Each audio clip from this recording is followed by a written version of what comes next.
Comme beaucoup de conducteurs, vous vous êtes peut-être déjà fait flasher par un radar dans un endroit qui, de toute évidence, n'avait rien de dangereux. Excellent emplacement. Peut-être même avez-vous fait l'expérience d'un excès de zèle manifeste des forces de l'ordre, sans que vous en compreniez vraiment la raison. J'ai été verbalisée pour téléphone au volant, alors que j'avais laissé mon portable chez une amie. J'ai été verbalisé pour défaut de ceinture, alors que j'essayais de récupérer ma carte bleue au péage. Je venais d'avoir un accident avec un véhicule qui a déboîté devant moi sans prévenir. Les gendarmes arrivent et me verbalisent pour avoir laissé mon véhicule sur la chaussée. Il était hors d'état de rouler. La communication des pouvoirs publics affirme que ce système ultra-répressif permet de faire baisser la mortalité routière. Mais qu'en est-il vraiment lorsqu'on regarde les chiffres ? L'année dernière, 15,5 millions d'avis de contravention ont été dressés, sans compter le stationnement. Le bilan est de plus en plus lourd pour ceux qui prennent la route souvent. Pourquoi la répression automatisée ne cesse-t-elle de s'intensifier avec des techniques toujours plus nombreuses et toujours plus performantes ? Face à une répression de plus en plus étouffante, le mécontentement grandit et la résistance s'organise, du côté des usagers comme des policiers. Qui donc sont ces mécontents de la répression routière ? Sont-ils des chauffards ou tout simplement des citoyens responsables qui ont découvert le poteau rose ? Dans cette vidéo, vous allez découvrir la face cachée de la sécurité routière. Un business florissant qui profite aussi bien à de grandes entreprises qu'à l'État et aux dirigeants politiques. Enquête au cœur du business de la sécurité routière. 3 avril 2012, la Ligue de défense des conducteurs dénonce dans un mail envoyé à ses membres le business qui se cache derrière l'obligation de posséder un éthylotest dans son véhicule. L'obligation avait été obtenue suite à un lobbying d'une association écran appelée e-Test qui était en fait un regroupement des fabricants d'éthylotest eux-mêmes. Ce qu'ils ont fait, c'est qu'ils ont offert un marché clé en main au gouvernement. En rendant les éthylotests obligatoires dans les voitures, les hommes politiques faisaient coup double. Ils se rendaient populaires en prétendant lutter contre l'alcoolisme au volant et créaient une nouvelle amende de 11 € pour défaut d'éthylotest qui permettait de nouvelles rentrées fiscales pour l'État. Pour les fabricants, cette obligation voulait dire un marché 100% garanti sur 40 millions de conducteurs. Bref, une mesure facile qui bénéficie aussi bien au carnet de commandes des fabricants qu'aux caisses de l'État ou à la popularité des hommes politiques. Et où la sécurité n'est pas un but, mais un prétexte. Oui, c'est choquant. Et heureusement, cette fois-là, nous avons réussi à nous débarrasser de la mesure. Mais malheureusement, ces pratiques sont devenues monnaie courante dans le milieu de la sécurité routière. 2002. Jacques Chirac décide de faire de la sécurité routière une grande priorité nationale. Un objectif louable que personne ne conteste tant il est cruel de perdre quelqu'un sur la route. Son plan, miser sur le tout répressif. Dès l'origine, le gouvernement fait appel à des sociétés privées pour mettre en place sa nouvelle politique de répression routière. C'est un énorme marché qui s'ouvre pour quelques entreprises triées sur le volet. Atos, Morpho, Sagem, SPI, qui s'occupe de la fabrication, de l'installation, du maintien de ces premiers radars, mais aussi la Poste, par sa filiale Asferia, qui se retrouve à acheminer des dizaines de millions de PV chaque année. Depuis lors, chaque année, ces grosses boîtes se partagent un gâteau de 200 millions d'euros. Où va le reste de l'argent ponctionné aux conducteurs ? L'année dernière, sur les 1,6 milliard d'euros qu'a rapporté la répression routière, 506 millions d'euros sont partis directement dans les caisses de l'État. Le reste a été distribué à diverses agences administratives. Bref, une politique qui rapporte beaucoup à beaucoup de monde. Pour asseoir la répression et rendre difficile tout retour en arrière, État et grandes entreprises ont mis en place une machine administrative lourde et centralisée qui prend de plus en plus d'importance. C'est le Centre national de traitement des infractions à Rennes. Une véritable usine à PV de 11 000 m² qui traite chaque petit dépassement de vitesse enregistré par un radar n'importe où en France. Sur ce plateau, les opérateurs saisissent 500 plaques d'immatriculation par heure. Un supérieur les valide à la chaîne, puis tout est imprimé par une machine qui crache en permanence des milliers de procès-verbaux. Ces piles de documents passent ensuite sur un tapis pour être automatiquement pliés, mis sous enveloppe et envoyés directement dans votre boîte aux lettres. Près de 60 000 PV sont ainsi expédiés chaque jour. Le CNT, ce n'est pas seulement un centre de traitement, c'est la clé de voûte de la répression automatisée. C'est là que tout se passe, tout se calcule, que tout se planifie. Un gendarme interrogé par le journaliste Denis Boulard lui révèle par exemple « Chez nous, dans le Pays Basque, si les voitures ne sortent pas pendant 3 ou 4 jours, les gens de Rennes nous appellent. Votre radar est en panne? Il y a un problème? Nous sommes surveillés. La machine est lancée. Les radars vont se multiplier à toute vitesse, toujours plus nombreux, toujours plus sophistiqués. » Fin 2013, 4250 radars automatiques seront installés sur tout le territoire. Radar fixe, radar mobile, radar tronçon capable de calculer la vitesse moyenne de circulation sur une distance donnée, radar discriminant capable de distinguer les poids lourds des véhicules légers, radar feu rouge, radar pour passage à niveau, sans parler des radars de dernière génération embarqués dans des voitures se fondant dans le flot de la circulation et qui peuvent flasher sans discontinuer tous les véhicules autour d'eux. Encouragés par les entreprises qui exploitent les radars, désireux de passer pour de bons samaritains en s'occupant de la sécurité des Français, les dirigeants politiques sont en train de mettre en place un système de répression routière et de contrôle des citoyens à une échelle encore jamais vue. Conséquence, en quelques années, le nombre de points retirés s'envole. De 3 millions en 2002, on passe à 12 millions en 2011. Environ 85 000 personnes chaque année perdent leur permis et beaucoup d'entre elles perdent leur emploi dans la foulée. Il ne s'agit plus de chauffards qui avaient une réelle conduite à risque, mais de mères de famille, d'infirmières, de commerciaux, de livreurs, qui roulent beaucoup et sont donc statistiquement plus exposés aux pièges tendus par les radars. Car il ne faut pas croire que ces machines sanctionnent réellement les fous du volant. L'année dernière, 95% des flashs des radars concernaient des excès de vitesse inférieurs à 20 km/h. Aujourd'hui, on en est à 29 000 PV par jour uniquement pour les excès de vitesse. Pour justifier ce matraquage insupportable sur des millions de gens qui ont besoin de leur véhicule pour se déplacer et pour faire passer la pilule aux conducteurs les plus consciencieux qui se font tout de même flasher, l'État justifie sa politique à grand renfort de propagande. En 2011, 15 millions d'euros ont été versés à une agence de publicité pour faire la promotion de la politique répressive, un budget colossal qui serait tellement plus utile ailleurs. L'argument phare de cette propagande, la baisse de la mortalité routière. Mois après mois, lorsque les chiffres de la mortalité sur les routes baissent, nos politiciens se félicitent de la politique qu'ils ont mise en place pour protéger les citoyens. Lorsque les chiffres augmentent, c'est bien entendu à cause des conducteurs qui se sont relâchés. C'est ainsi que depuis 2002, ils attribuent la baisse de la mortalité routière à la seule répression routière. C'est une honteuse manipulation. En réalité, cette baisse s'inscrit dans une dynamique vertueuse qui a débuté dans les années 70.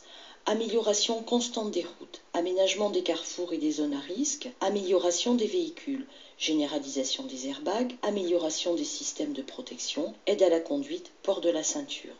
Intervention plus rapide des secours, campagne de sensibilisation et de prévention efficace, lutte contre l'alcool au volant, répression ciblée et mesurée des conduites dangereuses. Malheureusement, la plupart de ces facteurs qui ont permis la baisse fantastique de la mortalité routière depuis 40 ans sont progressivement abandonnés pour tout miser sur la répression automatisée. Les budgets d'entretien des routes nationales, par exemple, ont été diminués d'un quart en 3 ans. On est passé de 424 millions d'euros en 2009 à 324 millions d'euros en 2012. C'est pourtant sur ce type de route qu'ont lieu 3 accidents mortels sur 4. Combien de vies auraient pu être épargnées si l'État avait entretenu les routes au lieu de mettre de l'argent dans l'achat de nouveaux radars? Des conducteurs sont envoyés dans le décor à cause d'un nid de poule ou d'une chaussée déformée. Des familles entières sont ainsi brisées. Pourtant, les politiciens s'entêtent, non seulement parce qu'ils sont poussés par les entreprises qui profitent des radars, mais aussi parce qu'ils sont convaincus par des sondages biaisés, commandés par des associations pro-répression, que leur politique répressive est populaire auprès des électeurs. Tout récemment, ils ont franchi un nouveau cap technologique pour étendre le système des contraventions automatisées à toutes les infractions et rendre la verbalisation toujours plus massive grâce au procès verbal électronique. Peut-être avez-vous déjà été confronté à cette nouvelle technologie. Il s'agit d'un nouveau procédé testé depuis quelques années maintenant en France qui consiste à doter policiers et gendarmes d'une tablette électronique leur permettant de verbaliser à la chaîne tous les véhicules en infraction qu'ils rencontrent, quel que soit le type d'infraction routière. Ils ne sont même pas obligés de vous arrêter, ils peuvent vous verbaliser à distance en notant votre numéro d'immatriculation dans leur tablette. Lorsqu'ils repasseront au poste quelques heures plus tard, ils brancheront leur tablette sur leur ordinateur et toutes les contraventions enregistrées dans la journée seront transmises à Rennes, au CNT, où elles seront traitées exactement comme pour les amendes de radar automatique. Quelques jours plus tard, vous recevrez la contravention dans votre boîte aux lettres. Si vous avez la chance de vous souvenir, témoignage à l'appui, que vous aviez bien bouclé votre ceinture en sortant de la boulangerie mardi dernier, ou que vous n'aviez pas pris le feu à l'orange à tel carrefour, vous pourrez entamer la même procédure de contestation que pour les radars. Sinon, vous passez à la caisse immédiatement. Bonjour à tous. À travers le mobile de la sécurité routière, le gouvernement impose une multitude d'impôts indirects, comme par exemple la vignette auto qui aujourd'hui n'existe plus, bien entendu, hein. Mais pendant des années, on avait obligé les automobilistes à payer cet impôt indirect pendant des années, hein. Ce qui avait permis entre autres au gouvernement de gagner des sommes assez conséquentes, hein. La vignette n'existant plus, on a rendu obligatoire ensuite le contrôle technique qui oblige tous les automobilistes à payer une certaine somme pour effectuer ce contrôle dans un garage. Ensuite, on a imposé la ceinture de sécurité et tous les contrevenants qui ne la mettaient pas risquent de payer des amendes aussi. Aujourd'hui, sous le prétexte de lutter contre la pollution, le gouvernement a sorti une loi qui autorise désormais les villes à imposer une vignette anti-pollution à tous les automobilistes. C'est une vignette qui doit coûter 1 ou 2 euros. Quand vous savez que le parc automobile s'élève à plus de 40 millions, donc vous faites le calcul, hein, ça fait plus de 80 millions d'euros qui va rentrer dans les caisses de certaines mairies et de l'État. Quant au radar routier, c'est carrément devenu un impôt sur le revenu, hein, au vu des milliards que l'État engrange tous les ans. Comme les automobilistes avaient commencé à s'équiper de mouchards qui détectaient à l'avance les radars, le gouvernement a réagi en créant les radars mobiles. Oui, on innove pour vous raqueter encore plus à chaque fois. Et on continue de nous dire que c'est pour notre bien à tous, hein, comme cette dernière loi qui réduit la vitesse sur les routes départementales à 80 km/h. Là aussi, vous allez voir fleurir une multitude de radars sur ces routes départementales. Et ce qui va permettre à l'État d'engranger encore des sommes assez conséquentes sur des limitations de vitesse. Et l'histoire de l'éthylotest, en voilà un scandale qui, s'il était connu d'un grand nombre de Français, ferait sans doute une onde de choc à travers tout le pays. Mais ça a été censuré par nos chers médias. Bien que si vous allez sur la toile internet, vous allez savoir ces choses. Je pense que vous vous souvenez que le gouvernement avait publié un décret qui obligeait chaque automobiliste à détenir dans sa voiture un éthylotest, enfin deux, l'un pour se tester en cas de doute et l'autre à présenter aux gendarmes en cas de contrôle. Officiellement, le but était de lutter contre l'alcoolisme au volant. Comme cet éthylotest avait été suggéré au gouvernement, comment cet éthylotest avait été suggéré au gouvernement, en juillet, une association, e-test, se créait pour militer en faveur d'éthylotests obligatoires dans toutes les voitures. Cette association interpellait le ministre de l'Intérieur, Claude Guéant, le ministre de l'époque. Et quelques mois plus tard, le décret sortait. La nouvelle infraction était créée avec une amende de 17 euros à la clé. Qui sont les membres de cette association? S'agissait-il, comme on aurait pu le croire, d'un collectif de famille qui aurait perdu un proche sur la route à cause d'un chauffeur qui avait trop bu? Pas du tout. Cette association regroupait en fait un collectif de fabricants d'éthylotests. Le président de l'association avait été chargé de mission chez Contralco, le plus grand fabricant d'éthylotests chimiques. Et là, on peut dire qu'il venait de signer le plus grand contrat avec l'État, un marché 100% garanti sur 40 millions de voitures. Faites votre calcul, 40 millions de voitures x 2 éthylotests à 1 euro pièce, ça fait 80 millions d'euros garantis dès l'application du décret. Plus scandaleux encore, ce fameux décret comportait une obligation de norme NF pour les éthylotests. Norme que cette entreprise était la seule à avoir. Et après cela, on vient nous dire que c'est pour notre sécurité et que si l'éthylotest venait à manquer dans notre boîte à gants, ce serait tellement grave qu'on devrait payer une amende. C'était déjà la même chose avec les radars. Au départ, ils sont venus nous dire que c'était pour notre sécurité. Et il n'y avait pas de raison de ne pas y croire, enfin au début, je dirais. car vu les bénéfices colossaux que raflent maintenant chaque année les grandes entreprises qui installent et entretiennent les radars, hein, plus de 200 millions d'euros par an, directement issus de vos PV, hein, bien entendu, hein, qui peut encore venir nous parler de sécurité dans ces conditions. Hein. Année après année, les pouvoirs publics tirent un peu plus sur la corde, hein, en se disant que ça va passer, hein, que les Français ne vont rien dire. Alors, depuis 2003, il a mis en place des premiers radars vitesse. Hein. Ben, on a eu les radars feu rouge, hein, puis les radars tronçons, puis les radars zone de chantier, hein, puis les radars mobiles embarqués dans des véhicules en mouvement. L'État fait ainsi rentrer de plus en plus d'argent et la cagnotte des entreprises productrices de radars n'arrête pas de gonfler. Hein. Bah, ces entreprises sont devenues tellement puissantes que désormais, hein, elles ne se cachent même plus pour faire leur petite magouille. Hein.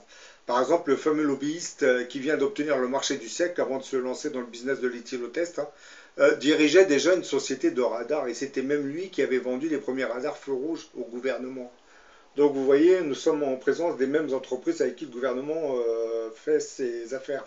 Et c'est les automobilistes qui doivent payer la note, hein, bien entendu. Hein. Donc là, je vous ai fait cette vidéo. D'ailleurs, je vais vous mettre le lien de la vidéo que je vous ai mis tout au début, hein, parce que je ne l'ai pas mis dans son intégralité. Hein. Vous n'aurez qu'à cliquer sur le lien en dessous de ma vidéo pour la voir dans son intégralité. Et là, vous comprendrez que, en réalité, nous sommes rackettés par notre gouvernement. Hein. Puisque beaucoup d'entre vous ont bien remarqué que l'implantation de certains radars hein, ne correspondait pas à ce qu'ils nous disaient pour réduire les accidents de travail, puisque certains radars sont installés dans des endroits qui ne peuvent pas être vus par les automobilistes. Hein. Et quelquefois, on se pose des questions, on ne sait même pas pourquoi le radar est placé ici. Et oui, c'est juste pour gagner de l'argent. Hein. Et d'ailleurs, s'ils ont construit à Rennes le plus grand centre pour comment dire, travailler sur ces PV hein, et les envoyer ensuite aux destinataires, ce n'est pas par hasard. Hein. Tout ça, je pense que tout ça a été programmé dès le début. Hein. Dès l'instant où ils ont commencé à faire les radars, ils ont commencé à imaginer un complexe ou un bâtiment qui puisse gérer les radars à distance. Hein. Et maintenant, c'est pire, hein, comme vous venez de le voir dans la vidéo, tout va être numérisé maintenant. Vous avez des policiers qui vont passer, qui vont prendre votre voiture mal garée. Hein. On va pas vous mettre un PV sur le pare-brise, parce que les fameuses femmes qui mettent les PV,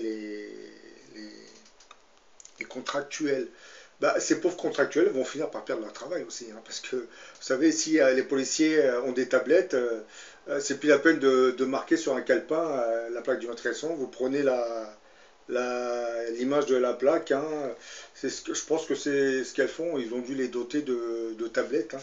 Elles rentrent ensuite dans leur petit bureau, elles connectent leur tablette sur leur PC et elles vont valider toutes les plaques d'immatriculation qu'elles ont enregistrées. Ensuite, tout va être envoyé à Rennes. Hein, et tous ces Parisiens qui étaient mal garés, je dis Parisiens comme ça peut être les Lyonnais, les Marseillais ou d'autres. Hein, c'est toutes les villes. Hein. Et tous ces gens vont recevoir un PV alors qu'ils n'ont pas de procès verbal sur leur pare-brise. Oui, parce qu'aujourd'hui, actuellement, tout se fait électroniquement. Et oui. Parce que quand vous êtes flashé, en général, le système envoie directement la photo numérisée à Rennes. Hein. Il n'y a plus personne qui travaille. Hein. Et vous savez, ce scandale des radars agace tout le monde, hein, y compris les forces de l'ordre. Puisqu'aujourd'hui, on leur impose presque un quota. Hein. Parce qu'ils s'ils ne verbalisent pas, si leurs voitures radar ne sortent pas pendant quelques jours, comme ça a été dit, hein, ils sont immédiatement contactés par Rennes, hein, où on leur demande qu'est-ce qui se passe au juste avec vos radars. C'est-à-dire, c'est vraiment une cagnotte, hein, les radars, c'est même plus de la sécurité routière. Hein. C'est comme un commerce hein, à qui on demande du chiffre. Oui, de toute façon, c'est devenu un commerce lucratif, les radars. Hein. Surtout quand on sait qui profite de ce business des radars, hein, c'est des entreprises privées hein, et l'État. Hein. Ils se partagent le pactole, hein, et puis c'est nous qui payons la note, comme je viens de le dire. Comme là, vous voyez, hein, je vous ai mis un pigeon avec son petit radar. Hein, on est tous devenus des pigeons, de toute façon, dans cette situation. Bon, je vous dis à la prochaine pour une autre vidéo. Hein.